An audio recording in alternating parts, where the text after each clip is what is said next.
Penemuan jasad bayi dari sebuah kamar kos Jalan Barang Turungan, Kelurahan Daya, Kecamatan Biringkanaya, Makassar, mengejutkan warga setempat. Warga pun berbondong-bondong ke lokasi pada Sabtu malam 4 Juni. Temuan ini dilaporkan aparat Polsek Biringkanaya dan ditindaklanjuti oleh tim Dokpol Polda Sulawesi Selatan. Kotak-kotak berbau tidak sedap ini tidak sengaja ditemukan pemilik rumah kos. Berawal dari tidak munculnya penyewa bernama NT selama 6 bulan untuk membayar sewa kamar. Lantaran tak ada kejelasan, kamar kos kemudian dibersihkan untuk diisi penghuni baru. Saat itulah pengelola menemukan kotak plastik yang mengeluarkan bau tidak sedap. Sejak penemuan, kamar kos dipasangi garis polisi. Pas dibuka, mulai itu bau. Keras sekali itu bau di sini, warga apa sampai muntah-muntah. Pak Yusuf buka, langsung diangkat di rambut. Terus, masih tempurung kepala ini. Dari pemeriksaan tim Dokpol Polda Sulawesi Selatan, jasad dalam kardus ternyata lebih dari satu. Kos itu tersebut kosong, kemudian meminta bantuan dari polisi untuk membuka, ternyata di dalam itu ada 7 box, dan setelah kita periksa, dan setelah dari hasil otopsi ada 7 janin bayi. Pada Rabu malam, 7 jasad bayi yang diduga korban praktek aborsi ini dimakamkan di pemakaman umum Kelurahan Daya, Makassar. Prosesi pemakaman pun dilakukan langsung oleh aparat kepolisian, TNI, dan warga setempat. Sementara itu, polisi telah menangkap dan menetapkan 2 orang yang disebut sebagai pasangan kekasih sebagai tersangka. Dari pengakuan tersangka, praktek aborsi dilakukan sejak 2012. Kita sudah menangkap orang yang melakukan aborsi tersebut. Kemudian kita tangkap orang yang berbeda juga di daerah Kalimantan. Motifnya adalah karena malu yang bersangkutan melakukan hubungan gelap dan mengandung hamil. Akhirnya anak itu digugurkan atau diaborsi. Hingga kini polisi masih menunggu kedua tersangka yang tengah dalam perjalanan dibawa ke kota Makassar guna dilakukan penyidikan. Tim Liputan CNN Indonesia.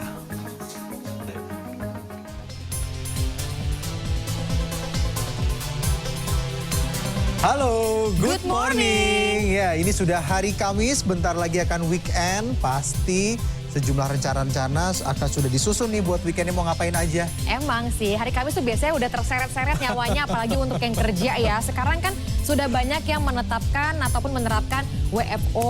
Betul. Jakarta udah macet. Ingat ya, ganjil genap di 25 titik yang memang sudah mulai diberlakukan. Jadi cek lagi plat nomor kendaraannya. Nah, tapi kata-katanya tuh ada tarif yang baru ya nanti di akhir Juni ya untuk Transjakarta, MRT dan juga LRT. Karena akan terintegrasi antara Transjakarta, MRT dan juga LRT nantinya. Katanya sih lebih murah. Nanti kita akan ada informasinya untuk Anda. Saya Daniar Akhri. Dan saya Alfian Raharjo. Kita mulai Good Morning dari sekarang.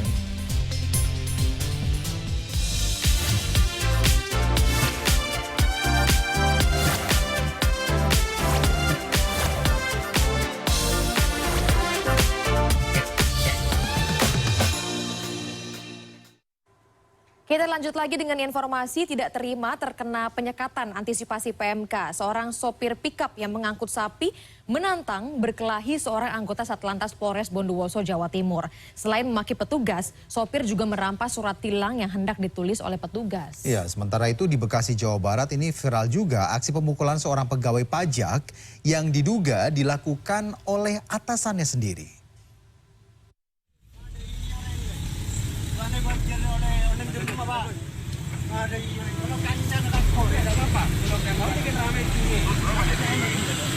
Bribka Dedi Munik, anggota Satuan Lalu Lintas Polres Bondowoso dimaki-maki bahkan ditantang berkelahi oleh seorang sopir pickup bermuatan sapi di kawasan Bondowoso, Jawa Timur.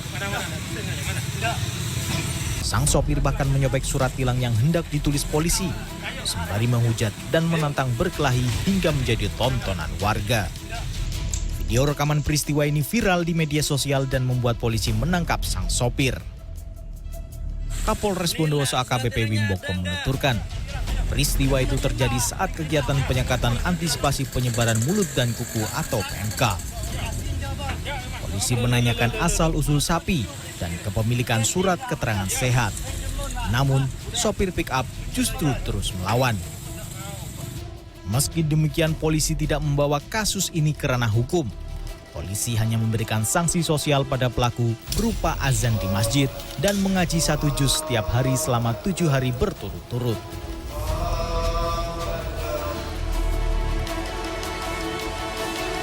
Sebuah video berdurasi 11 detik yang memperlihatkan aksi pemukulan di ruangan sebuah kantor viral di media sosial.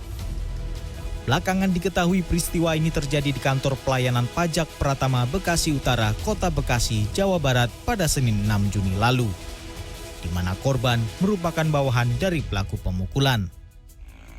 Pasca kejadian belum ada keterangan resmi dari pihak kantor pelayanan pajak Pratama Bekasi Utara maupun dari pihak kepolisian. Tim Liputan CNN Indonesia.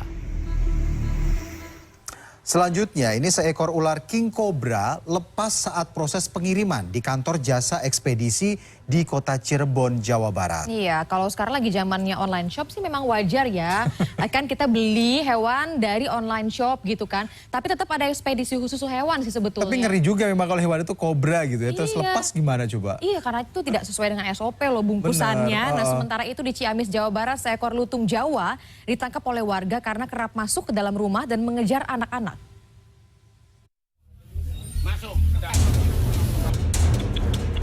Sejumlah karyawan kantor jasa ekspedisi di kota Cirebon, Jawa Barat, Rabu pagi digemparkan dengan temuan ular king cobra. Ular keluar dari dalam paket saat hendak dikirim ke Indramayu, Jawa Barat. Keluarnya ular sepanjang 4 meter ini membuat panik karyawan. Petugas damkar yang dihubungi kemudian langsung menangkap ular. Ternyata ketika sedang dalam proses incoming sortir, itu isi paket tersebut keluar dari kemasan dan ternyata isinya reptil yang cukup besar ya, ternyata ular. Jenis apa ularnya? Gimana? Jenis apa ularnya? Ya kalau tadi saya dapat info itu jenis kobra ya. Satu pembelajaran yang luar biasa buat kami untuk ke depan supaya lebih teliti lagi dalam menerima kiriman paket apapun itu jenisnya. Pihak damkar kota Cirebon yang menangkap menduga ular masih membahayakan dan masih liar. Itu tidak layak. Tidak layak. Ya, tidak layak karena kemasnya itu menggunakan kardus. Kardus ya. Ya, kardusnya ukurannya kecil.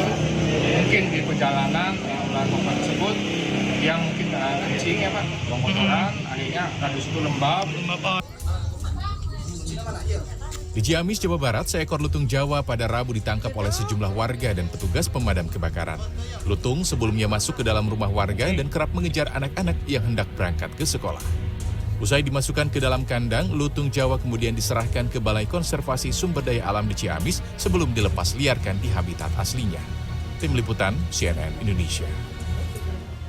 Berikutnya, ini wacana penetapan tarif baru yang tadi kita obrolin ya. Mungkin bisa jadi kabar baru dan juga kabar baik untuk penumpang LRT, MRT dan juga Transjakarta. Karena Komisi B DPRD DKI Jakarta beri lampu hijau tarif baru untuk 3 moda transportasi terintegrasi di Jakarta pada akhir Juni tahun ini. Jadi memang nanti konsep itu 1 kali bayar Iya. buat naik macam-macam kendaraan transportasi umum itu ya gitu ya.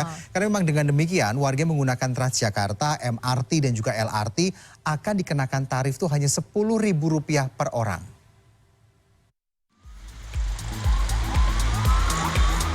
Setelah diberi lampu hijau oleh Komisi B DPRD DKI terkait tarif baru untuk moda terintegrasi, Dinas Perhubungan DKI Jakarta menargetkan integrasi tarif 3 moda transportasi massal akan berlaku akhir Juni tahun ini. Tarif integrasi dikenakan Rp10.000 untuk transportasi LRT, MRT, dan Transjakarta. Dengan begitu, setiap stasiun MRT atau LRT terkoneksi otomatis dengan layanan Transjakarta. Warga hanya dikenakan pembayaran Rp10.000 untuk berpindah moda transportasi. Karena sekarang dengan ini disetujui, tentu akan ada 2 pola pembayaran. Pertama, yang biasa menggunakan kartu bisa dengan kartu. Yang kedua, dengan smartphone semuanya bisa aplikasi Jaklingko. Kemudian di sini akan muncul QR Code. Tak hanya itu, dari rekomendasi Komisi B DPRD DKI pada Selasa, nantinya akan ada tiket gratis untuk 15 kelompok masyarakat. Beberapa di antaranya yakni PNS DKI, pekerja kontrak DKI, penghuni rumah susun, penyandang disabilitas, dan warga lansia. Kita juga memperluas ruang manfaat untuk 15 golongan yang selama ini baru bisa diterapkan di Transjakarta. Nah, dengan integrasi tarif ini, ke-15 golongan itu bisa menikmati pula secara gratis di LRT maupun MRT. Jika rekomendasi ini disetujui pemimpin DPRD DKI, Dinas Perhubungan DKI akan melakukan sosialisasi tarif baru ini selama 2 minggu dengan masa evaluasi selama 6 bulan. Tim Liputan, CNN Indonesia. Warga Subang, Jawa Barat berkreasi dengan membuat replika robot Gundam setinggi 5 meter. Ya, replika berukuran besar ini dihargai puluhan juta rupiah. Nah, informasi selengkapnya sesaat lagi.